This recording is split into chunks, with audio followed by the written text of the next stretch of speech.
이 카페에서 하게 된 그 취지가 강의장에서 이렇게 하면 딱딱하게 강의하는 느낌 되니까 오손도손 이렇게 하고 싶어서 취지는 그래서 카페에서 하게 됐습니다. 어떻게 중문즉답 갈까요? 갈까요? 뭐를 먼저 뽑을까요? 그냥 안 보고 뽑을까요? 좋습니다. 이거 뭐야?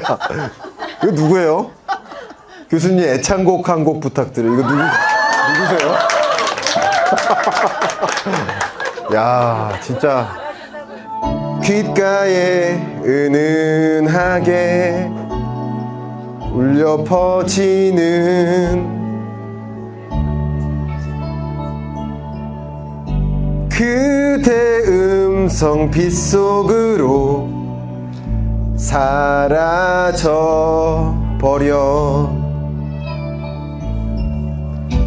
때론 눈물도 흐르겠지 그리움으로 때론 가슴도 저리겠지 외로움으로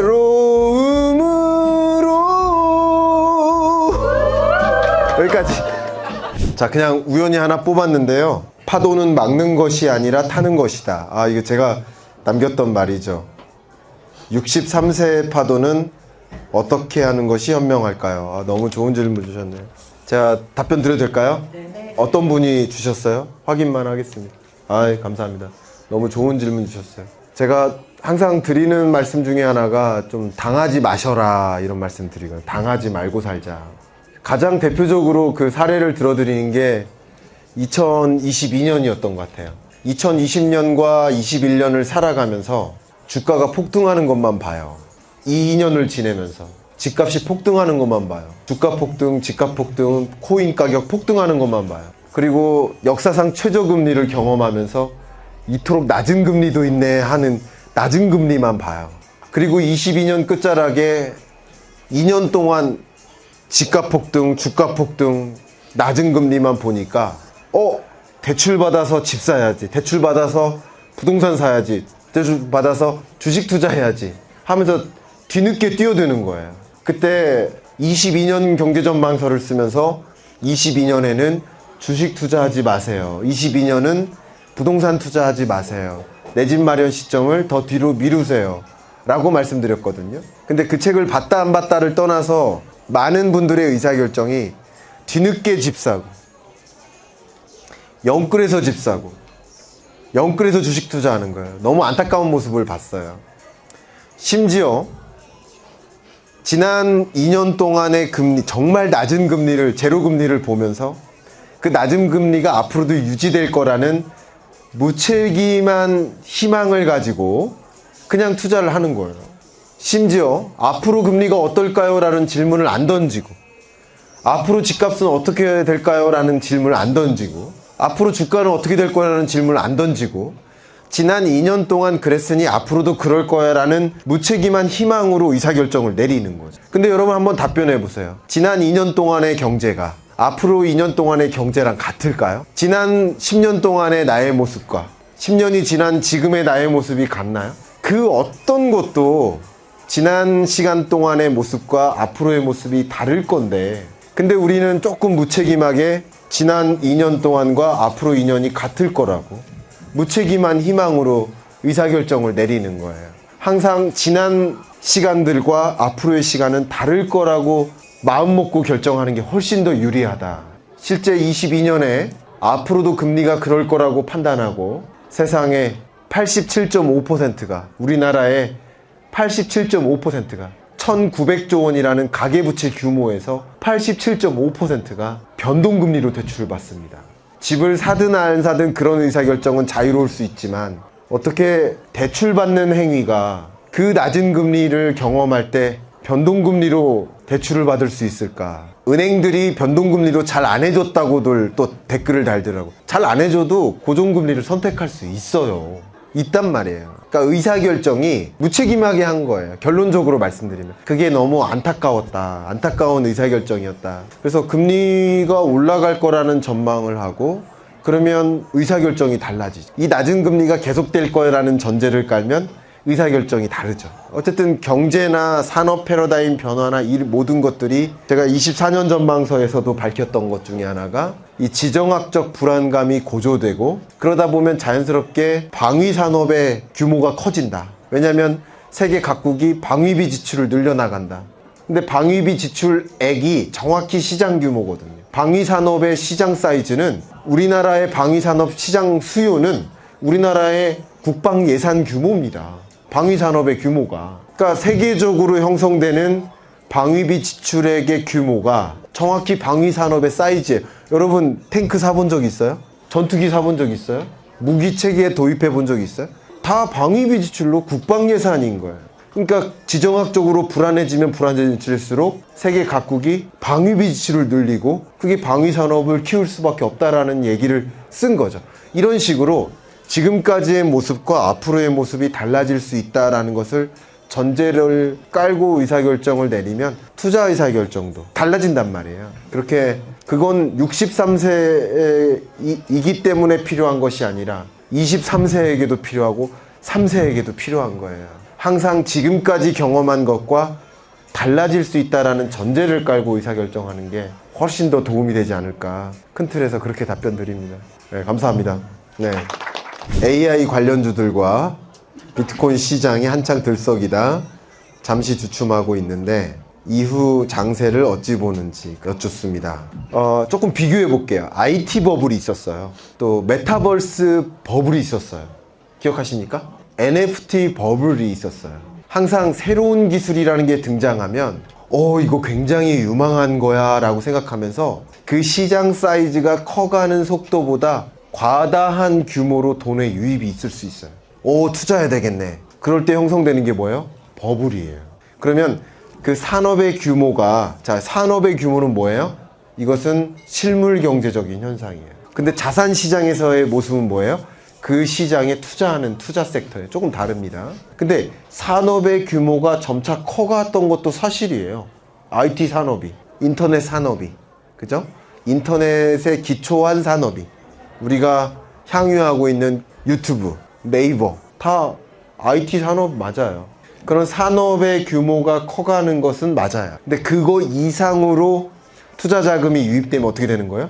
그건 버블이 생기는 거죠. 그 버블은 결국 이렇게 커지는데 버블은 그걸 초과해서 커지는 거예요. 그럼 이 산업의 규모의 증가 속도보다 더 많은 주가 상승이 야기됐다면 그건 버블로 해석될 수 있겠죠. 근데 그만큼은 아니네라고 하면 버블이 꺼지는 거예요. 항상 그게 반복됩니다. AI 같은 경우도 일정 부분 지금 현재 나름의 버블이 형성되는 것도 사실이라고 생각합니다. 근데 그걸 계산해야 돼요. 뭐 EPS나 퍼나 이런 것을 가지고 그 시장의 주가의, 그러니까 산업의 규모가 커가는 속도랑 주가가 상승하는 흐름하고 비교를 해보면 돼요. 근데 예를 들면 산업의 규모의 증가 속도가 예를 들면 뭐 연평균 20%로 증가한다. 근데 최근 주가의 흐름은 30%로 상승한다. 그러면 버블이 형성되는 거라고 볼 수 있어요. 근데 지금 주가의 흐름을 보면 산업이 커가는 증가 속도보다 낮게 증가해요. 주가의 흐름이 낮게 상승해요. 그럼 이게 버블이에요? 아니에요?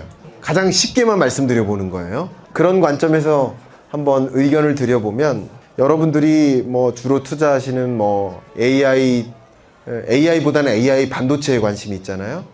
그러면 엔비디아에 많이들 관심 갖고 계신데, 그러면 엔비디아가 일으키는 실적의 증가율을 한번 생각해 보세요. 실적의 증가율, 매출액 증가율. 그게 예를 들면 미국 경제 성장률이 3%인데 엔비디아의 매출액 증가율은 예를 들어 20%다. 그러면 주가의 상승 속도보다 매출액 증가 속도가 더 빠르다. 그러면 버블이라고 볼 수 있어요? 그러니까 그 근거를 판단하는 기준은 여러 가지지만 그런 기준으로 봤을 때 AI 산업이 형성되는 건 맞아요. 이 구조를 잠깐 말씀드리면, 제가 뭐 영상으로 말씀드렸지만 AI 서비스를 더 많이 공급하려고 해요. 많은 기업들이. AI 경쟁이에요, 지금. 24년은 AI 경쟁입니다. 그럼 AI 서비스를 공급하려면 뭐가 필요해요? 제가 이런 그 소위 강의 컨텐츠를 전달하려면 뭐가 필요해요? 유튜브가 필요해요. 마찬가지 유튜브나 네이버나 카카오나 아니면 뭐 메타나 구글이나 여러 이런 빅테크 기업들이 AI 서비스를 더 강화하려면 뭐가 필요해요? AI 반도체가 필요해요. 근데 그 AI 서비스 경쟁력은 AI 반도체 경쟁력이 좌지우지예요. 근데 AI 반도체를 누가 공급해요? 엔비디아가 공급해요. 그러니까 엔비디아 주가가 상승하는 거야. 이런 식으로 그런 주가가 형성되는 배경에는 뭐가 있나 라는 것을 들여다 보시면서 판단 기준을 명확히 세우셨으면 좋겠다라는 말씀을 드려요. 근데 이 질문에 대한 답변을 드린다면 AI 산업 섹터를 본다면 아직까지는 버블이 형성됐다고 보긴 어렵다. AI 산업이 커가고 AI 반도체 산업이 커가고 그리고 아직까지도 AI 반도체를 공급하는 엔비디아의 공급보다 AI 서비스 기업들이 AI 반도체를 수급받고 싶어하는 수요를 훨씬 충족을 못하고 있어요. 공급 부족 현상이에요. 그러면 무슨 일이 야기돼요? AI 반도체 공급 가격이 올라가요. 부르는 게 값이에요. 엔비디아가 지금 그런 모습이에요. 그런 것에 기대를 걸고 투자하는 거예요. 시가총액이 올라가는 거죠. 그런 현상을 좀 생각해 보면 뭐 제가 엔비디아를 투자하셔라 투자하지 마셔라 이런 투자 판단에 직접적인 말씀을 드린 게 아니지만 의견을 드린다면 산업의 성장 속도, 그 산업 중에서도 AI 반도체라는 산업이라고 해볼게요. 그 산업에서도 엔비디아가 차지하는 그 쉐어의 비중이 늘어난다든가 AI 반도체 산업이 커가는 속도보다 엔비디아의 매출액 증가 속도가 높다든가 같은 말이에요. AI 반도체 산업의 증가 속도보다 엔비디아의 매출액 증가 속도가 더 빠르다는 게 AI 반도체 시장에서 엔비디아가 차지하는 비중이 높아진다는 게 같은 뜻이에요. 그런 그림을 그리고 있다 현재. 그래서 쉽게 말하면 최근 그 실적 발표가 정말 드라마틱하게 폭증했는데 근데 여기서 멈추는 게 아니라 더 폭증할 거다. 더 폭증할 거다라고 한다면 지금의 그 주가가 버블이라고 판단하기는 어렵겠죠. 그렇게 그림 그리시면 좋겠습니다. 근데 단적인 예가 메타버스나 NFT가 지금 산업에서 사장됐을까요? 산업업계에서 엄청나게 적용되고 있어요. 근데 그 적용되는 속도보다 더 많은 돈이 들어왔었던 거예요. 더군다나 언제였으니까? 2020년이었으니까. 제로금리 때였으니까. 제가 돈의 이동을 보시라겠죠? 돈이 주식시장으로 이동할 때였으니까.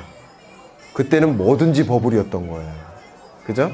근데 지금은 돈이 이제 이동하기 시작하는 거예요. 이제. 그러니까 아직은 버블이라고 판단하긴 좀 이르다. 이렇게 제 의견을 좀 드립니다. 답변 되셨어요? 네. 감사합니다. 네. 학부요? 대학원이요? 학부든 대학원이든 또 입학하시게요? 아니 입학하면 당연히 들을 수 있죠. 네, 대외적으로 네. 활동이 너무 바빠 보이셔가지고 실제 수업도 하시는지 수업을 안 하면 어떻게 교수예요? 연구만 하시는 뭐 그런 거. 아닙니다. 연구교수라는 직분이 따로 있고 나머지는 수업을 당연히 해야 됩니다. 매주 월요일 날 수업을 잡고 있습니다. 그래서 우리 학생들은 매주 만나서 경제학 강의를 듣고 있죠. 근데 여러분들이 아시고자 하는 그 경기 판단, 실물 경제 이해, 요 얘기랑 대학원 과정에 입문하는 거랑 조금 달라요. 결이 달라요. 뭐냐면 스스로 연구자가 되기 위한 과정인 거예요. 아마 그냥 유튜브로 매주 월요일 날 올라가는 경익남 시리즈 있잖아요. 강의 영상. 최소한 그것만 이제 꾸준히 보셔도 경제관을 쫙 잡으실 수 있을 겁니다. 실물 경제를 이해하는 데는 오히려 제가 유튜브로 전달해 드리는 강의가 훨씬 좋지 않을까 생각합니다. 이렇게 내 거는 꼭 선정해 줬으면 좋겠다 하시는 분 계실까요? 네, 어디 있어요? 주식 차이나 전기차 마이너스 50% 선절할까요? 물타기 해야 할까요? 정신적 고통입니다. 이 고통을 왜 저한테 주세요? ETF로 갖고 계신 거예요? 안타깝다. 그러니까 죄송해요. 그러니까 이런 게 판단을 이제 실수하신 거죠. 고점일 때 사셨다는 건. 답변 드려보도록 하겠습니다. 그러니까 중국은 아니다. 전기차가 아니다. 이게 산업적인 지형과 자본시장에서 나타난 현상이 완전히 달라요. 제가 그 부분을 많이 설명드렸죠. 실물경제적으로 전기차가 앞으로도 보급이 더 되고 해당 기업들이 뭐 역할을 하는 것은 가는 거예요. 근데 자본시장에서의 움직임은 뭐예요? 주로 심리예요, 심리. 그 심리가 부정적으로 작동되는 거예요. 누구에 대해서? 중국 전기차에 대해서. 근데 중국에 대한 하나는 중국이고 하나는 전기차인데 둘 다 부정적인 심리가 자극되는 영역만 갖고 계신 거예요, 지금. 그러니까 그게 좀 안타깝고요. 더군다나 이제 전기차는 제가 답변 드리기가 참 어려운 게 트럼프일지 바이든일지 모르잖아요. 근데 트럼프의 지지율이 높아지잖아요. 트럼프의 지지율이 높아질수록 더 힘들어집니다.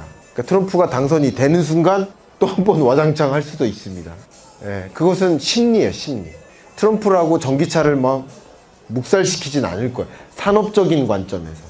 물론 바이든이 2기가 오면 2차 전지나 전기차가 산업적인 지형이 성장하는 것은 뭐 기울기가 더 올라갈 수도 있는 거예요. 산업적인 지형이.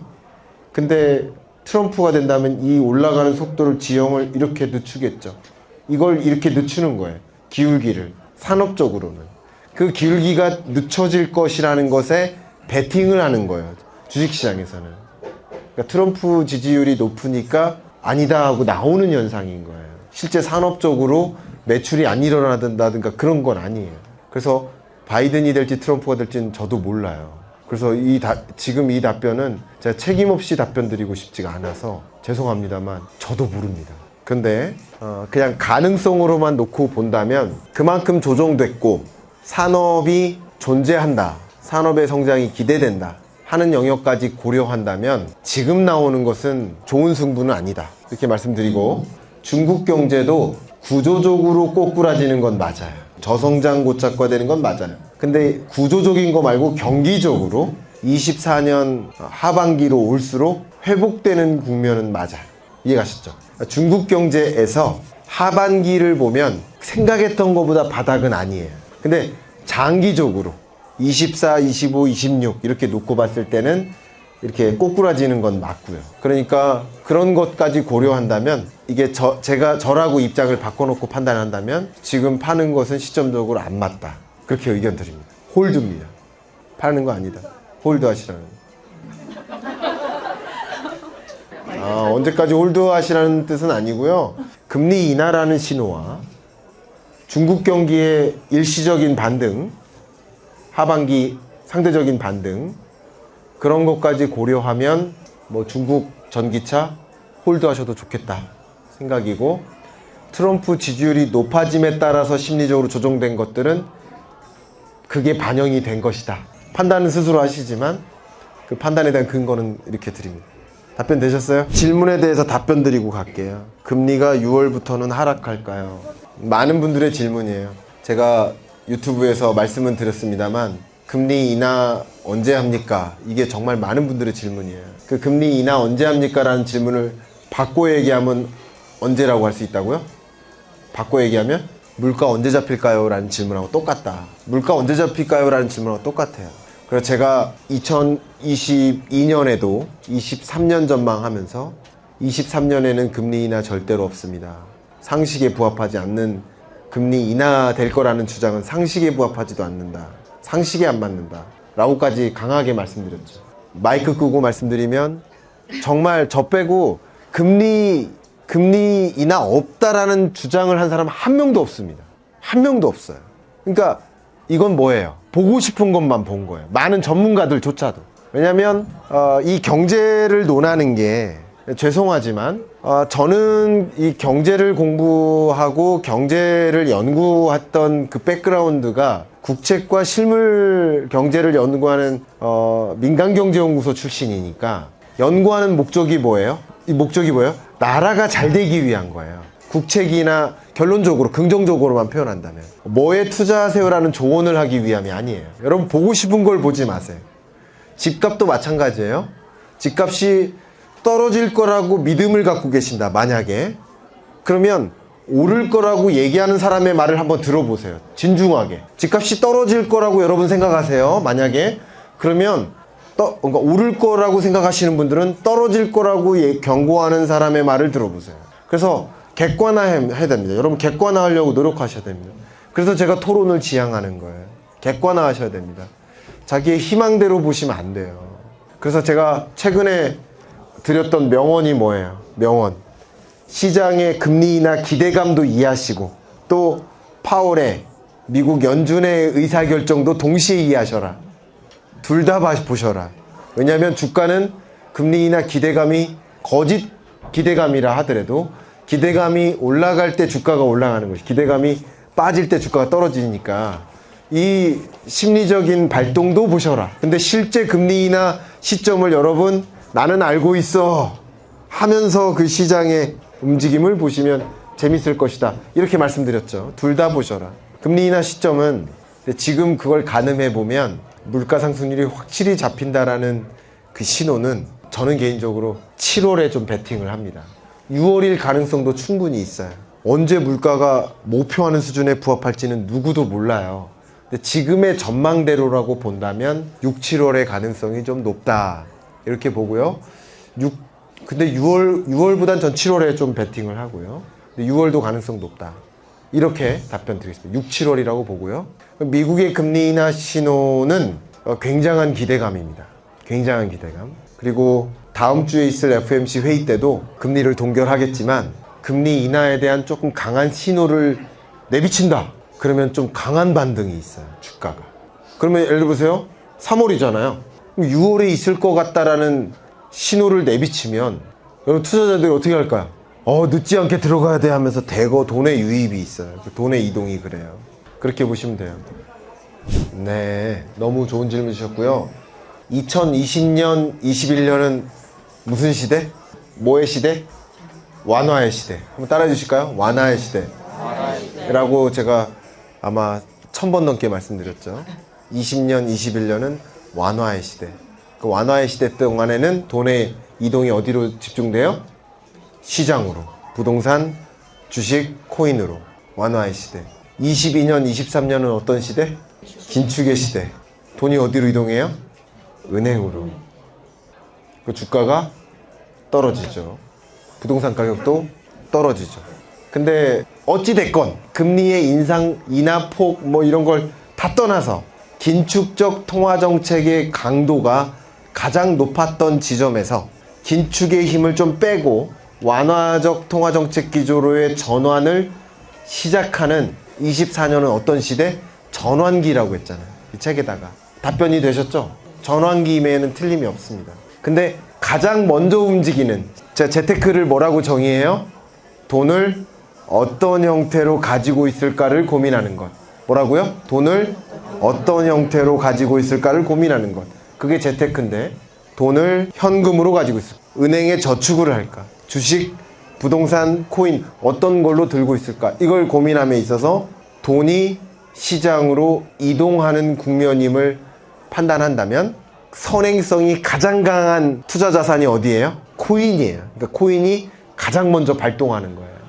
왜냐하면 어떻게 될지 모르는 불확실성을 안고 투자하는 거예요. 그러니까 선행할 가능성이 더 높은 거예요. 맞죠? 그 공격성이 강할수록 선행성이 높아요. 어떻게 될지 모르는 불확실성에 금리 인하 안 할지도 몰라, 금리 인상 또 할지도 몰라 하는 그 불확실성을 안고 투자하니까 코인이 가장 선행적인 거예요. 그 다음 선행성이 강한 게 주식인 거예요. 부동산 시장은 어때요? 상당히 동행적이라고 했죠. 그렇게 보신다면 이따가 이 부동산 시장에 대해서는 이광수 대표님이 오시니까 다른 견해를 주실 수 있어요. 제가 보지 못하는 어떤 면을. 그것도 다 참조를 하셔야 됩니다. 하시되 저의 판단은 금리는 중력과 같기 때문에 그 어떤 힘도 중력을 무시할 수 없다. 실제 부동산 가격 등락률이 가장 낮았었던 마이너스 0.48%를 찍었던 그 지점이 시중금리가 정점이었던 구간이에요. 22년 11월, 12월. 그걸 무시할 수 없습니다. 지금은 약보합이잖아요. 다시 금리가 올라갔기 때문에, 시중금리가 올라갔기 때문에 중동 불안 문제가 야기되면서 그런 것도 감안을 하시고요. 기준금리를 미국이 인하하기 시작하면 우리나라 시중금리가 같이 떨어져요. 그리고 우리나라의 기준금리도 인하해야 될 필요성이 많아져요. 상대적으로. 미국보다 선행해서 인하하기는 어렵지만 후행해서 금리를 인하해 나갈 가능성이 있습니다. 대대적인 금리 인하는 어려울 겁니다. 우리나라 기준으로 기준금리가 3.5% 수준인데 올해 내에 많이 인하해봐야 3.0%. 그리고 3.0%에서 내년에 또 인하해봐야 2.5%. 그 밑으로 인하하긴 쉽지 않아 보여요. 제가 보기에는. 근데 2.5%의 기준금리가 뭐예요? 소위 한국은행이 생각하는 적정금리인 거예요. 적정금리보단 너무 부담이 되는 금리라는 거죠, 지금은. 우리 실물 경제가. 그러니까 적정금리를 향해 금리를 인하해 나가는 수순에 올 것이고, 그러면 시중금리도 떨어지는 국면인데 그게 심리적 발동이 더 큽니다. 이제 금리 떨어지네? 미국 집값은 계속 올라가고 있네? 다른 나라들도 집값이 반등해서 올라가고 있네? 그리고 많은 투자자들이 이 기회를 내놓치면 안 돼? 하는 움직임이 돈의 이동을 일게 만들고 시장을 변화시키는 거죠. 네. 그렇게 답변 드리면 될까요? 답변 되셨어요? 네. 그래서 금리가 중력처럼 작용한다 라는 걸 꼭 기억하시고, 금리의 변화를 보시면서 향방을 보시면서 자산을 어떤 식으로 가지고 있을지 자산 배분에 대해서 고민해 주시면 좋겠습니다. 답변 되셨어요? 네. 박수 한번 부탁드립니다.